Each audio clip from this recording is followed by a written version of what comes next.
Analisis deskriptif jawaban responden menggunakan SPSS variabel produk. Dalam penelitian ini, analisis data dilakukan menggunakan metode statistik deskriptif yang diolah melalui program SPSS. Salah satu bagian dari analisis tersebut adalah deskripsi jawaban responden terhadap variabel X produk. Hasil pengolahan data disajikan dalam bentuk distribusi frekuensi dan persentase untuk setiap pernyataan pada variabel. Dari mulai X1, 1, X2 sampai X2, 3, 4, X4, 1, 2, 3, 4, X4, Y1, Y2, Y3, Y4, dan Y. Kemudian kita akan masuk ke bagian tips, yaitu sesuaikan saja, lalu value, lalu kita akan beralih ke measure. Measure yang pertama adalah kita tulis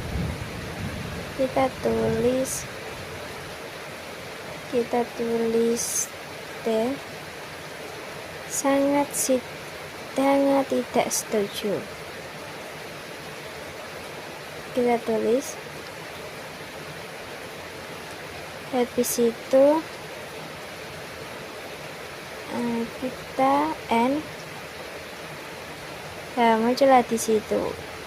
Yang kedua adalah kita masukkan ke label juga, tidak setuju. Kita N. Yang ketiga kita tulis yang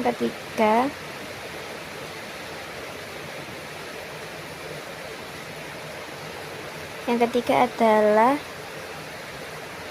ragu-ragu. Kita N. Yang keempat kita tulis di sini. Yang keempat tulis label adalah setuju. Kita oke. Kita N. Yang kelima adalah sangat setuju. Kita N. Selanjutnya kita oke. Kita pilih yang N dulu baru di oke. Selanjutnya adalah kita masuk ke values.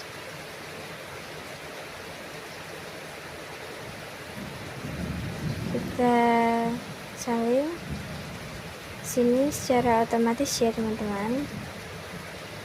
Kita salin dari satu yang X1, X2 dan X3 kita kosongin aja. Situ lanjut sampai selesai, kita salin aja.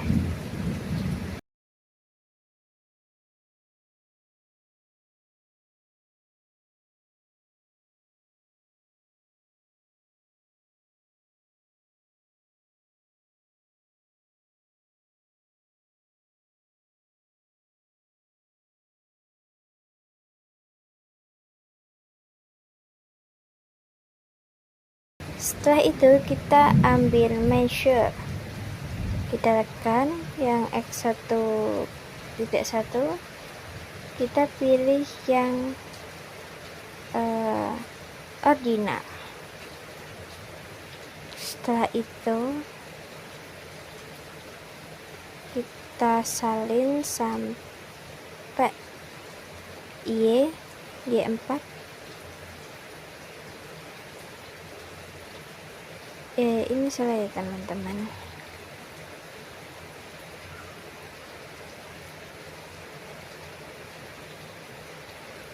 Yang benar itu kita pakai ordinal. Kita tarik ke bawah.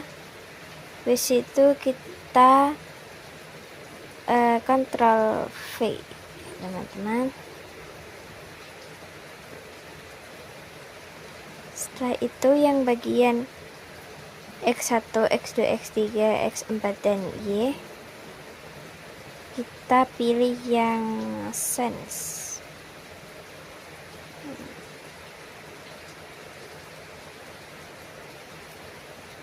Itu kita kembali ke data view. Kita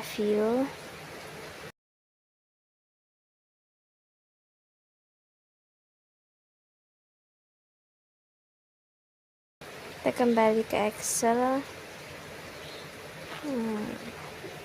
Kita salin dari pojok atas, pojok bawah, kita salin.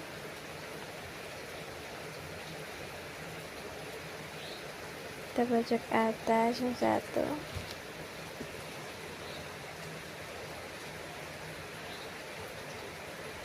Kita tarik ke bawah sampai Y. Habis itu kita Ctrl C.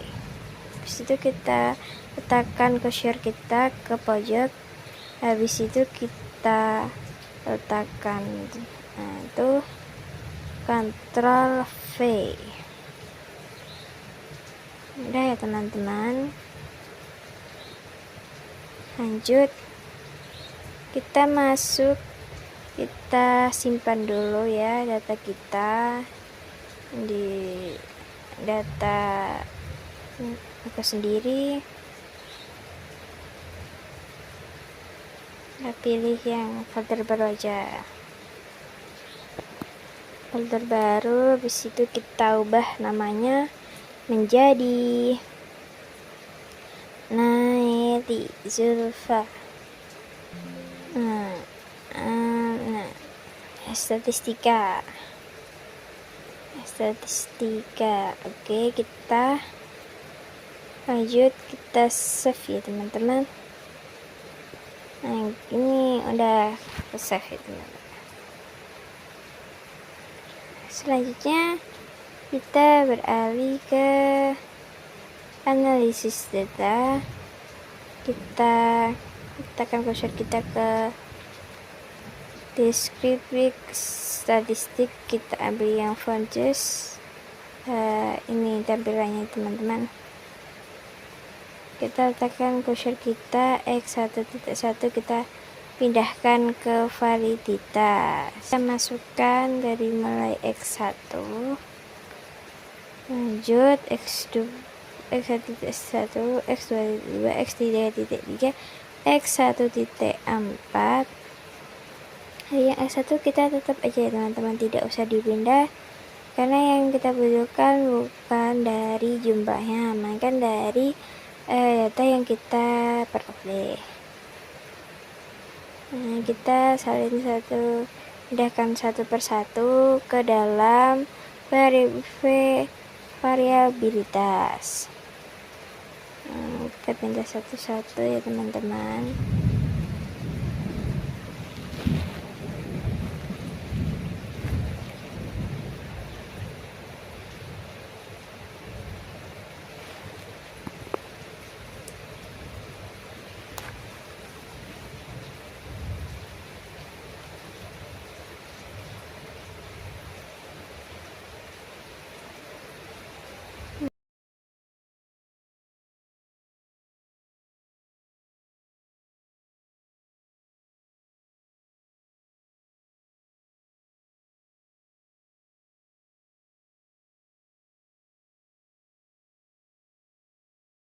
Selanjutnya kita klik OK. Habis itu muncul di Windows baru teman-teman. Nah, kita tampilannya seperti ini.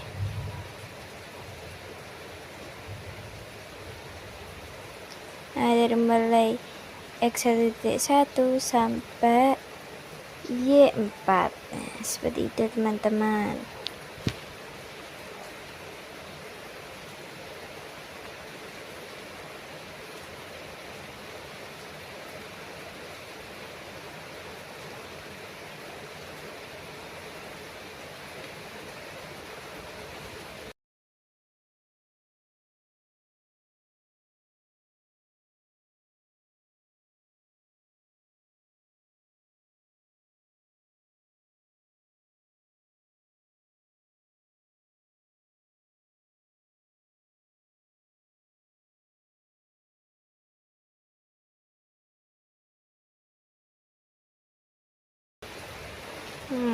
tampilan dari Windows barunya.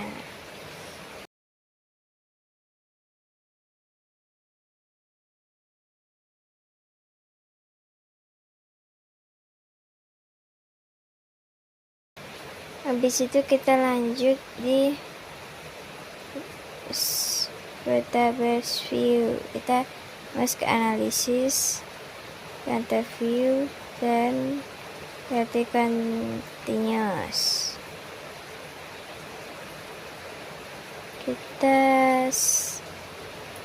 Kita masukkan data X1 sampai X4 seperti tadi. Kita masukkan ke variabilitas.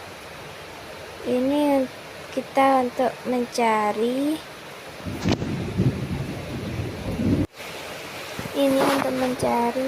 hasil uji validitas, teman-teman. Kita masukkan satu persatu ya. Ini untuk conditionnya. Nah, seperti ini, teman-teman.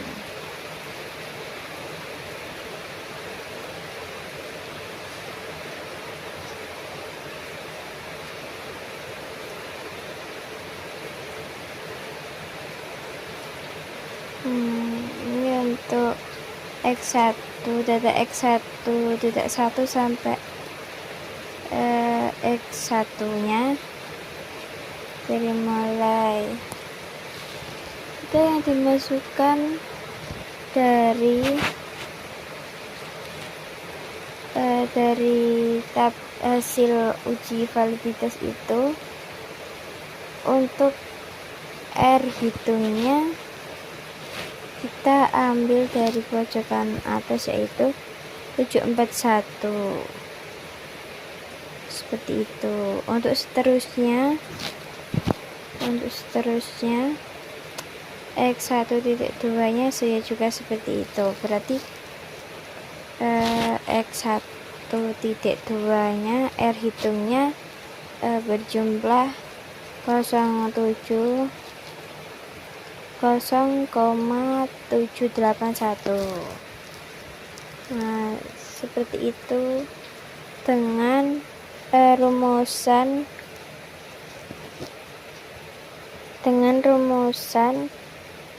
R untuk rumusan uji validitas itu.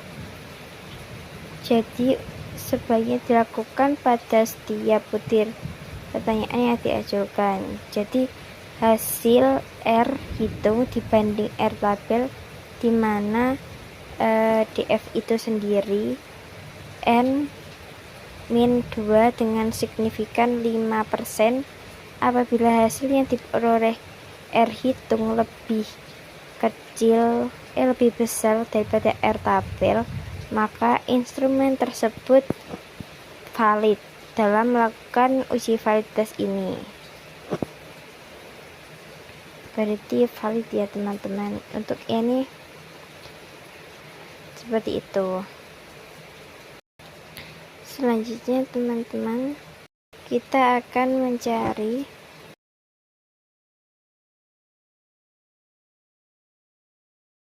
kita pilih single, langsung atas single activity. Selanjutnya seperti tadi X1 4, terus kita pilih alpha untuk oke. Nah, ini sudah muncul ya, teman-teman. Untuk reliability, sign out for science, reliability science. Teman seperti itu, teman-teman. Untuk hasil dari uji reliabilitas ini, kita menggunakan metode Complex Alpha. Pada dasar pengambilan uji reliabilitas Complex Alpha ini, uji reliabilitas digunakan untuk menguji jumlah makna keadaan dalam satu mengukur untuk dapat digunakan lagi dalam penelitian yang sama. Pengujian reliabilitas ini dapat meneliti adalah dengan menggunakan metode Complex Alpha. Hasil pengujian reliabilitas untuk masing-masing variabel yang diringkas pada tabel berikut ini. Berdasarkan tabel dari tersebut, hasil dari tabel tersebut menunjukkan bahwa semua variabel mempunyai konvensi alfa yang cukup baik, yaitu di antara 0,600 sampai dengan 0,8 sampai sekian sampai 0,800 lebih besar lebih besar dari 0,600 kurung, sehingga dapat dikatakan semua konsep pengukuran masing-masing variabel dari kuesioner adalah reliabilitas, sehingga untuk selanjutnya item-item pada masing-masing variabel tersebut layak digunakan sebagai alat ukur. Selanjutnya kita akan mencari asumsi klasik. Kita masuk aja, kita eksekusi. Yang pertama kita analyze singles reliabilitation seperti tadi. Kita balikan dulu ya teman-teman. Kita coba lagi. Kita akan mencari x2.1. Kita pindahkan, dan kita akan oke. Dan ini sudah muncul.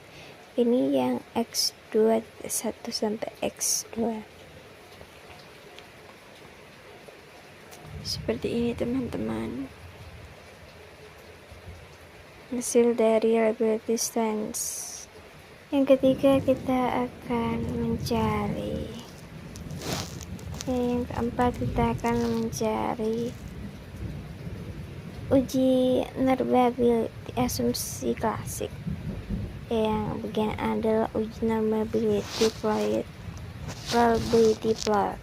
Kita masuk ke analyze, kita masuk yang singles, dan ini kita pindahkan guys. Kita pindahkan terlebih dahulu. Kita langsung aja masuk ke analyze regression. Kita pilih linear. Kita masukkan salah ya, maksudnya adalah x1 yang ini, terus x2, x3, x4.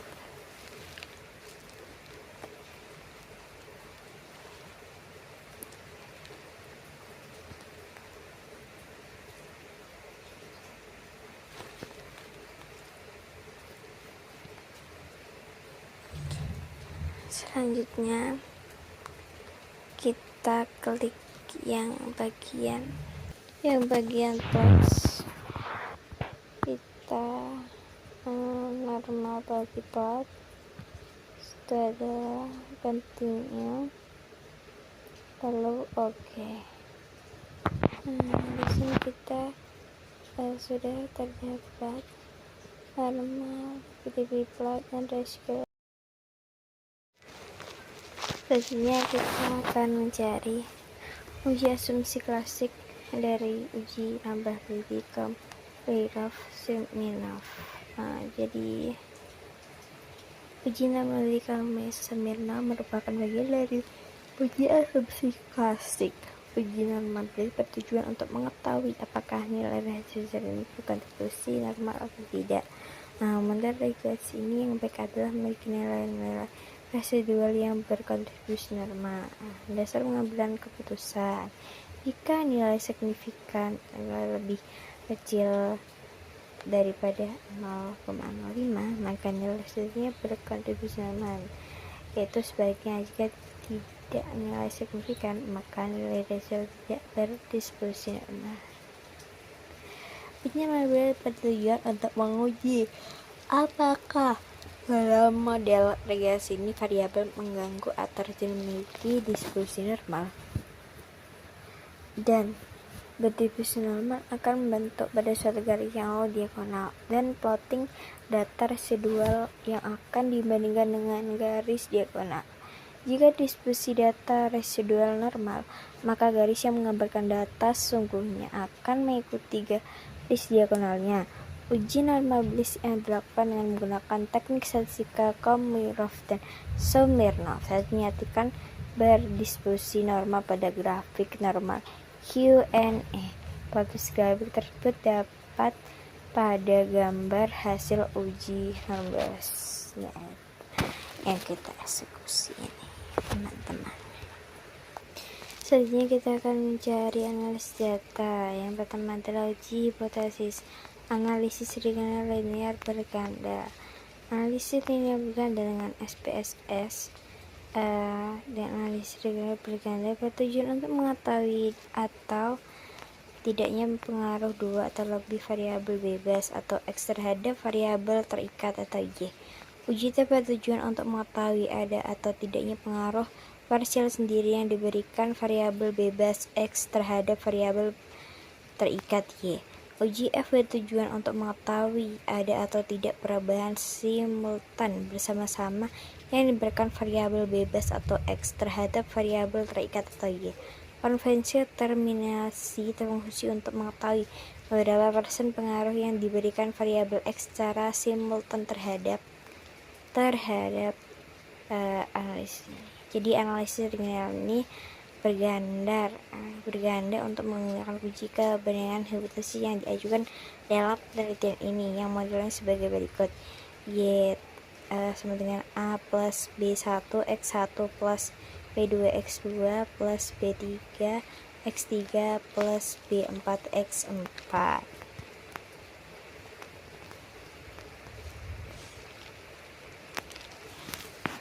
Jadi X1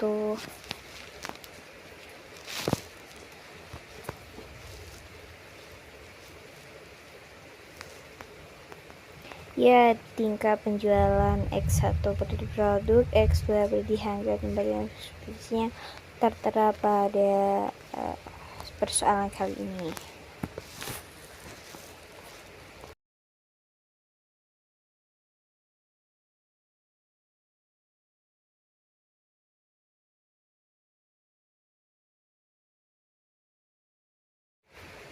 Kita langsung eksekusi.